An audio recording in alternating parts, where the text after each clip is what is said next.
सो now let us learn anti dumping duty. क्या सीख रहे हैं अभी अपन? Anti dumping duty. Clear? So anti dumping duty सीखने से पहले अपने को एक लॉजिक समझना पड़ेगा, why anti dumping duty is charged. क्यों एंटी डंपिंग ड्यूटी लगाई जाती है? एक एग्जांपल देता हूं आप लोग को तो ज्यादा क्लियर हो जाएगा। This example is coming out from marginal costing of your costing syllabus, SCMP and AMA। उसमें मार्जिनल कॉस्टिंग का एक सब्जेक्ट, एक चैप्टर है, ठीक है? Marginal costing.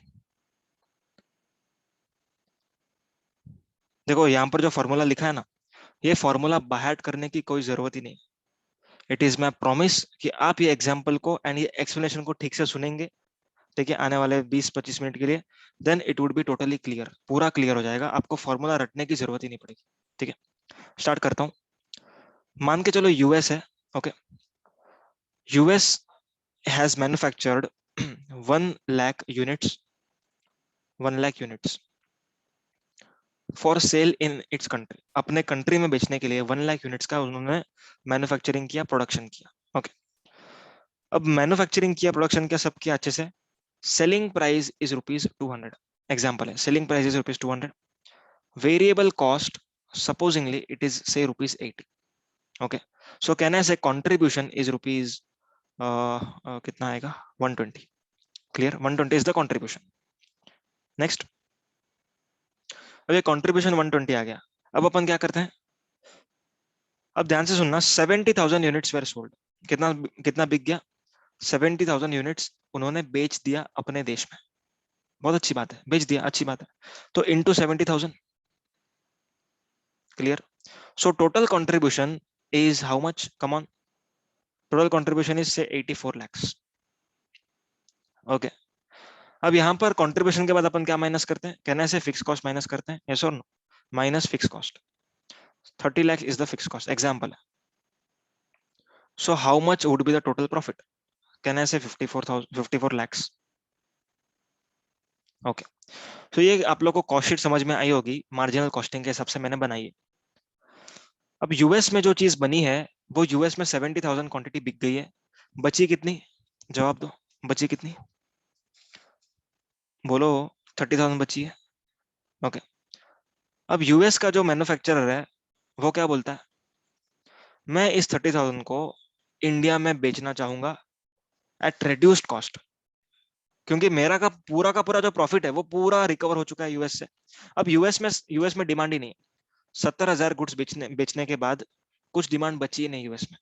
सब लोगों ने वो कंज्यूम कर लिया, सबका डिमांड खत्म, everyone is satisfied, there is no diminishing marginal utility. तो यहाँ पर 70,000 यूनिट्स खत्म होने के बाद यूएस का डिमांड खत्म, यूएस का डिमांड खत्म। ओके, सो बची है 30 यूनिट्स जो यूएस में नहीं बेची जा सकती। अब क्या करते हैं? इंडिया में बेचने चलते हैं, ठीक है। अब मेरा फिक्स कॉस्ट तो पूरा का पूरा रिकवर हो गया, in this 70,000 units already recovered. तो अब जो ये एक्सपोर्टर है, वो क्या रिकवर करना चाहेगा? सोच के बोलना, क्या रिकवर करना चाहेगा? कहना है से वेरिएबल कॉस्ट रिकवर करना चाहेगा, क्योंकि फिक्स कॉस्ट तो रिकवर हो चुका है ना यूएस से। अब मुझे सिर्फ वेरिएबल कॉस्ट चाहिए एंड मेरा थोड़ा सा प्रॉफिट चाहिए। क्लियर है? सो ये बोलता है मेरा वेरिएबल कॉस्ट तो ₹80 है, मैं प्रॉफिट ₹20, मैं ज्यादा लालची इंसान नहीं हूँ, मेरे को ₹20 चलेगा। सो बोलता है कि मैं ₹100 में इंडिया में अगर बेचूं तो मैं नुकसान में नहीं हूँ।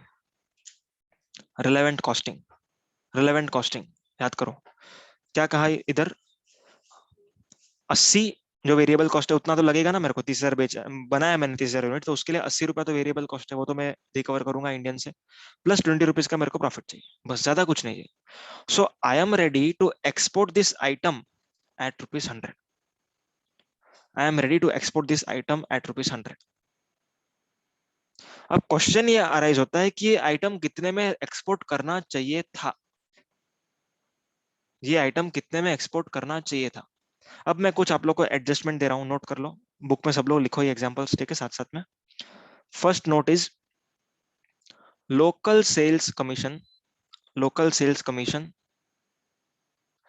is incurred for local sales। ठीक है, डोमेस्टिकली अगर आप लोग यूएस में बेचोगे तो लोकल सेल कमीशन लगता है आपको से ₹20 per unit. Okay, second, taxes, taxes in US से 5 पर यूनिट। ओके, जो एक्सपोर्ट के टाइम पर नहीं इनकर होगा, लोकल कमीशन एक्सपोर्ट के टाइम इनकर नहीं होगा, ये 80 रुपीज में ये सब चीजें इंक्लूडेड थी। ओके, देन एक्सपोर्ट का जब भी अपन बात कर रहे थे, एक्सपोर्ट का कमीशन तो देना पड़ेगा, ठीक है। एक्सपोर्ट में कमीशन मेरे को देना पड़ेगा मेरे एजेंट्स को, से ₹3 पर यूनिट। ओके, सो ये एडजस्टमेंट्स है। Now what we are going to learn is price adjustment. हम क्या सीख रहे हैं अभी, कितने में एक्सपोर्ट करना चाहिए था। आप करने को रेडी हो 100 में, एग्रीड। आपको कितने में करना चाहिए था वो हम अभी निकाल रहे हैं, इसको हम कहते हैं price adjustment theory, price adjustment. चलो प्राइस एडजस्टमेंट करते हैं अपन, आप लोग हेल्प करो। प्राइस एडजस्टमेंट,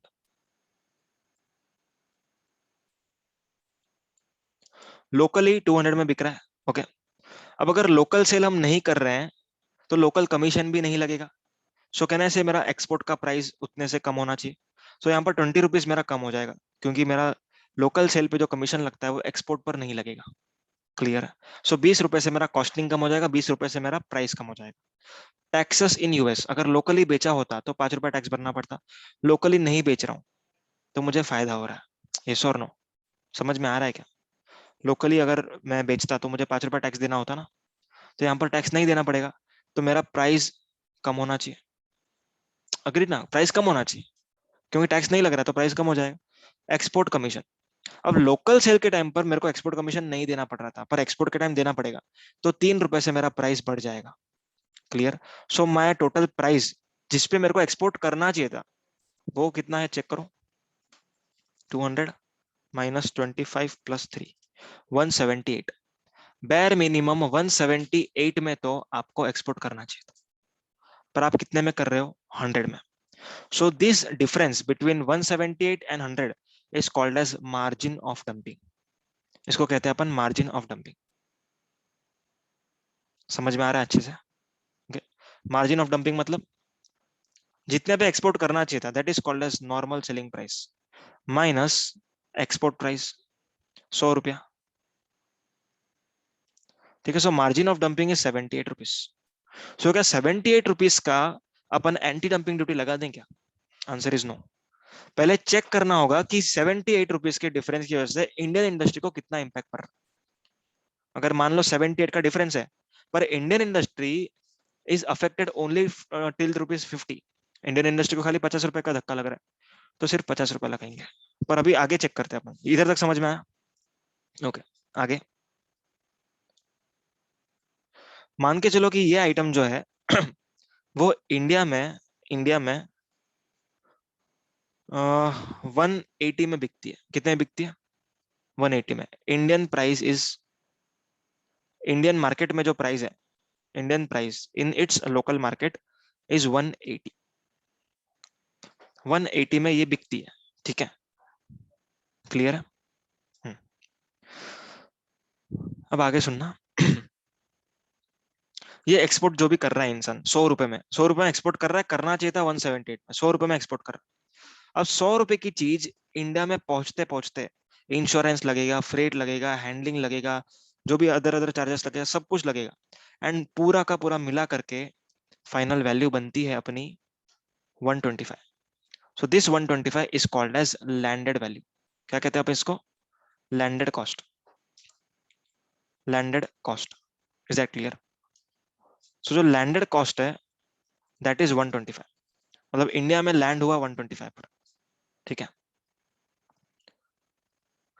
अब यहाँ पर जो चीज इंडिया में आ चुकी है 125 में, जो चीज इंडिया में 125 में आ चुकी है, ओके, एंड 180 में इंडिया वाले लोग बेचते हैं, तो इंडिया वाले को कितने का फर्क पड़ेगा, बताओ मुझे कितने का फर्क पड़ेगा। सोचो ना, 180 में इंडिया में बिक रहा था, ओके, 125 में इंपोर्ट हुआ, मतलब कॉस्ट हुआ 125, import cost that is total landed cost is 125, landed value. So Indian industry को कितने का इंजरी हुआ, इसको बोलते हैं अपन injury. 180 minus 125 that is 55 rupees. 55 rupees सस्ते में इंडिया से बेच सकते हैं लोग। 180 में बेच रहे हैं ये लोग, बरोबर है, 125 में आ रहा है। सो इंडियन इंडस्ट्री को कितने का धक्का लग सकता है, कहना है 55 रुपीज का, ऐसा और नो। इस 55 को हम बोलते हैं इंजरी मार्जिन, एंड इसका फॉर्मूला क्या है? Fair selling price, fair selling price मतलब 180, fair selling price minus landed value, landed value थी 125, ठीक है, मतलब ये लैंडेड कॉस्ट है 125, सो 180 minus 125, okay, so answer is 55। कितने में बेचना चाहिए था? 178, कितने में बेचा? 125, मतलब 100 में बेचा, 125 इज द लैंडेड वैल्यू। तो यहाँ पर 125 में आने के बाद इंडियन इंडस्ट्री को धक्का 55 का लग रहा है, ठीक है। मैक्सिमम धक्का लगना चाहिए था 78 का, मैक्सिमम फटका इंडियन इंडस्ट्री को लगना चाहिए था 78 का। Indian industry should have been affected by 78, but Indian industry is affected only by rupees 55. So 55 rupees would be the anti-dumping duty. I hope it is clear. Okay. तो formula समझ में आया पूरा? सो मार्जिन ऑफ डंपिंग मतलब किसका difference? कितने में बेचना चाहिए था, कितने में बेचा, that is normal selling price minus export price. Whereas the injury margin is Indian industry पे कितने का अफेक्ट हो रहा है। सो इंडियन इंडस्ट्री का selling price minus Indian industry का purchase price, that is import का लैंडेड वैल्यू। इंडियन इंडस्ट्री का परचेस प्राइस मतलब इंडिया वाले का नहीं, जो इंपोर्ट कर रहा है ये गुड्स, इसका लैंडेड वैल्यू क्या है, that is to be reduce from fair selling price. मतलब 55 रुपया फायदे में ये लोग बेच सकते हैं। सो 55 रुपया और 78, which ever is lower would be the anti dumping duty. Clear है? मतलब इंडियन इंडस्ट्री अगर 55 से अफेक्ट हो रहा है तो 78 के not be the anti dumping duty.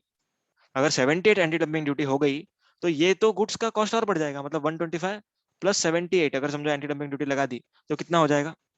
125 minus sorry plus 78, 203, 203। तो यहाँ पर इंडिया में तो 120 180 में तो वैसे ही बिक रहा है ना, समझ में आया क्या? 180 में तो वैसे ही बिक रहा है। तो जो 200 जो 20 रुपए का फर्क है, that is not because of US का कम भाव, it is because of Indian market. तो इंजरी मार्जिन अपना उतने से कम हो जाएगा ना। ओके, तो यहाँ पर ऐसा नहीं हो सकता है। So anti dumping duty would be limited to ₹55। The answer would be 125 plus anti dumping duty 55, so that the total importation cost is 180। 180 हो गया आपका कॉस्ट। अब इंडिया में भी 180 में बिकता है, आपका भी 180 हो गया, सेम सेम। चलो अच्छी बात है। अब यहाँ पर हमारा इंडियन इंडस्ट्री इंजर नहीं हो सकता है। क्लियर है बात? ओके, लॉजिक वगैरह सब समझ में आ गया?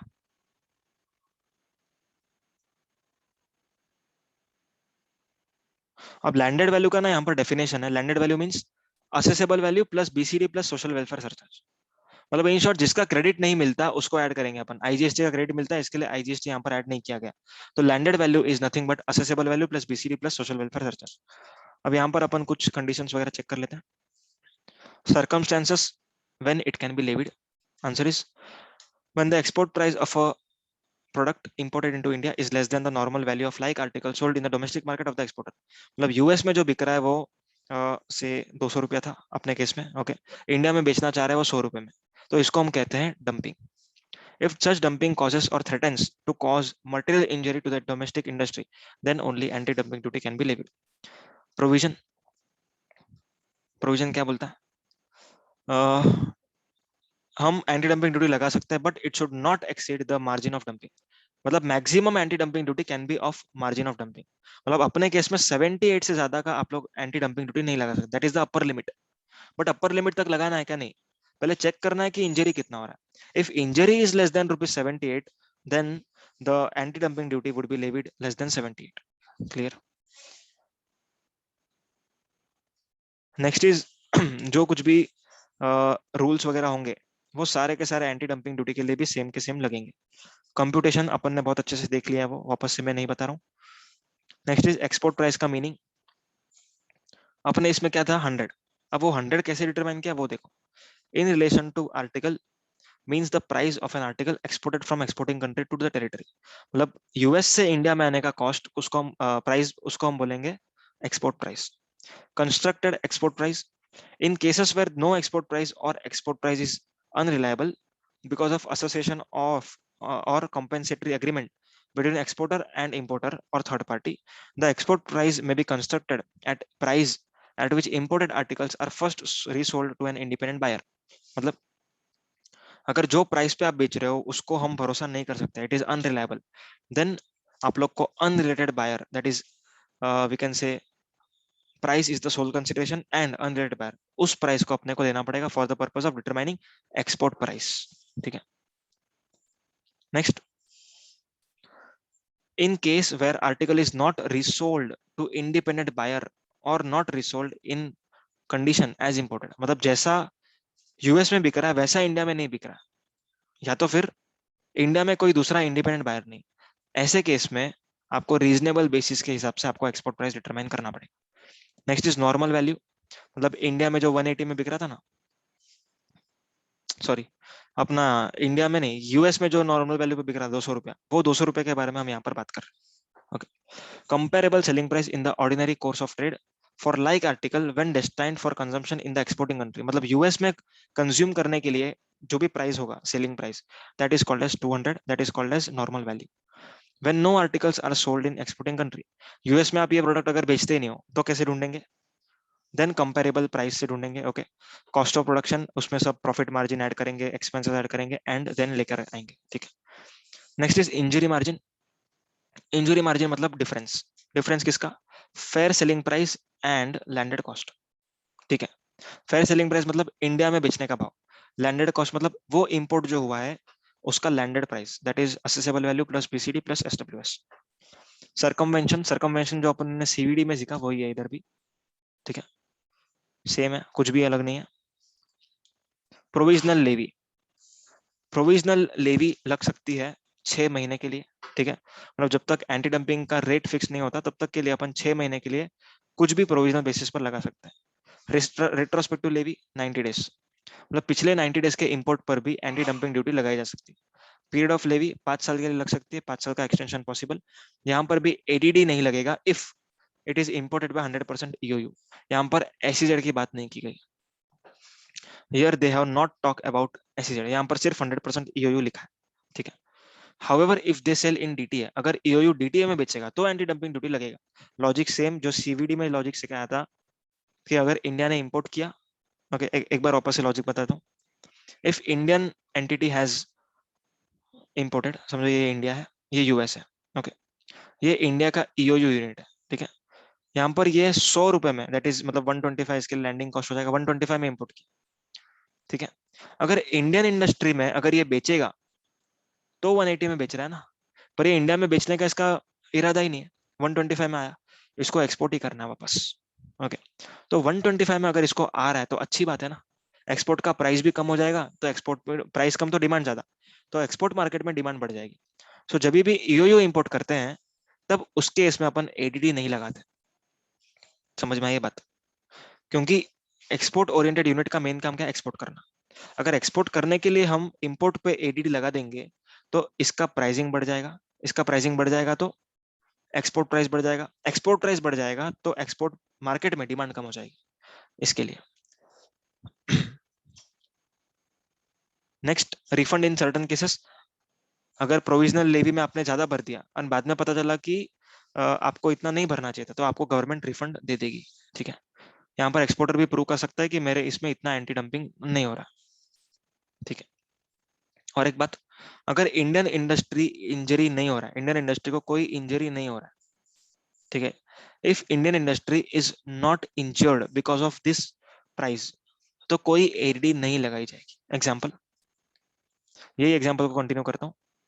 मान के चलो इंडिया में तो ये माल बिकता ही नहीं है, 180 का जो एग्जाम्पल लिया ना मैंने, सपोजिंगली से this is not sold in India, India में ऐसा है ही नहीं कोई प्रोडक्ट एंड यूएस से सस्ते में आ रहा है, तो क्या इंडियन इंडस्ट्री डैमेज होगी?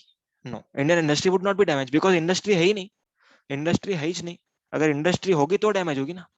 सो अगर इंडियन इंडस्ट्री नहीं है एंड सस्ते में आ रहा है तो मेरे कस्टमर को बेनिफिट हो रहा है ना, तो आने दो, बिंदास आने दो, no anti dumping duty, no anti dumping duty if there is no threatening और no serious injury to Indian industry.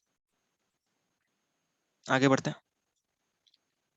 No levy under 9 और 9A इन सर्टन केसेस, मतलब अगर देखो ये क्या कहता है, सीवीडी एंड एडीडी ये दोनों एक साथ नहीं लगाई जाएगी, नहीं लगाई जाएगी। ठीक है, क्योंकि क्या हो सकता है मालूम है आप लोग को, अगर ये समझो अपना जो एग्जांपल था, प्राइम एग्जांपल, प्रिंसिपल एग्जांपल, इसमें अगर reduce price is due to government giving subsidy to US player, okay, तो यहाँ पर सीवीडी और एडीडी दोनों एक साथ नहीं लगाई जा सकती, ठीक है। अब यहाँ पर कुछ केसेस लिखे हुए हैं, पढ़ते हैं वो। No article shall be subject to both countervailing duty and anti-dumping duty to compensate for the same situation. मतलब एक ही सिचुएशन को कॉम्पेंसेट करने के लिए सीवीडी और एडीडी दोनों लगा दिया, नहीं, ऐसा नहीं करना आपको। Is it clear? Countervailing and anti-dumping duties shall not be levied just because such articles are exempt from duties or taxes borne by articles when meant for country consumption in the country of origin. मतलब अगर मान के चलो domestically बेचोगे तो 10 रुपया tax देना पड़ेगा, export करोगे तो कोई टैक्स नहीं देना पड़ेगा, तो क्या 10 रुपए का हम लोग काउंटर वेलिंग ड्यूटी लगा देंगे? नो। हम 10 रुपए का एंटी डंपिंग ड्यूटी लगा देंगे? नो। क्यों? क्योंकि टैक्स का बेनिफिट होना इज नॉर्मल, सभी लोग करते हैं, everyone does this. Indian exporter को भी मिलेगा बेनिफिट एंड यूएस वाले को भी मिलेगा बेनिफिट, तो टैक्सेस का बेनिफिट की वजह से कोई काउंटर वेलिंग या तो फिर एंटी डंपिंग ड्यूटी नहीं लगाई जानी चाहिए। Next is this duty shall not be levied on imports from member country of WTO or from the country with whom government of India has signed most favored nation agreement. अगर most favored nation agreement sign किया हुआ है Indian government ने, तो उस case में सस्ते में आएगा तो भी चलेगा। The provisional countervailing duty and anti-dumping duty shall not be levied on any article imported from specified countries unless preliminary findings have been made of subsidy or dumping and consequent injury to domestic industry and further determination has also been made to prevent the injury. मतलब यहाँ पर क्या कहते हैं ये लोग, provisional countervailing duty and provisional anti dumping duty नहीं लगाई जाएगी अनलेस प्रिलिमिनरी फाइंडिंग्स मालूम पड़ी हो। मतलब ऐसे हवे में नहीं लगा सकते आप लोग को प्रिलिमिनरी फाइंडिंग्स, ठीक है, ठोस सबूत होना चाहिए आपके पास कि इंडियन इंडस्ट्री को इंजरी हो रही है। अगर इंडियन इंडस्ट्री को इंजरी नहीं हो रही है, ठीक है, मतलब ऐसा साबित होता ही नहीं है कि आप लोग के इंडस्ट्री को इंजरी हो रही है, then you can not levy countervailing और एंटी डंपिंग ड्यूटी, ठीक है। The point B, C, D mentioned above shall not be applicable in case where countervailing duty or anti-dumping duty has been imposed on any article to prevent injury or threat to domestic country of a third country exporting the like articles to India. मतलब आप अगर दूसरे किसी channel से, ठीक है, दूसरे किसी कंट्री से रूट करके आ रहे हो, देन उस केस में ये जो BCD पॉइंट्स जो थे वो एप्लीकेबल नहीं होंगे, मतलब ADD एंड CVD लगाई जा सकती है। मतलब यूएस से आएगा तो ADD लगेगी, एंड अगर यूएस ने पाकिस्तान को दिया एंड पाकिस्तान से आ रहा है तो उसमें CVD लगेगा, तो ऐसा हो सकता है, ठीक है। Next is appeals. अब अगर कोई इंपोर्टर है जिसको लगता है कि ये गलत हो गया मेरे साथ, एंटी डंपिंग ड्यूटी नहीं लगानी चाहिए थी, लगा दी, तो यहाँ पर वो अपील फाइल कर सकता है, ठीक है। अपील फाइल करने के लिए टाइम लिमिट है 90 डेज, ठीक है। Further extension of 90 days is possible. Fees 15,000 की भरनी पड़ेगी, सेस्टेट के पास अपील करना पड़ेगा, ठीक है, क्योंकि कस्टम्स है। जीएसटी में GST 80 था, यहाँ पर कस्टम्स है, custom excise service tax appellate tribunal. That's it with this lecture. Thank you so much, bye bye.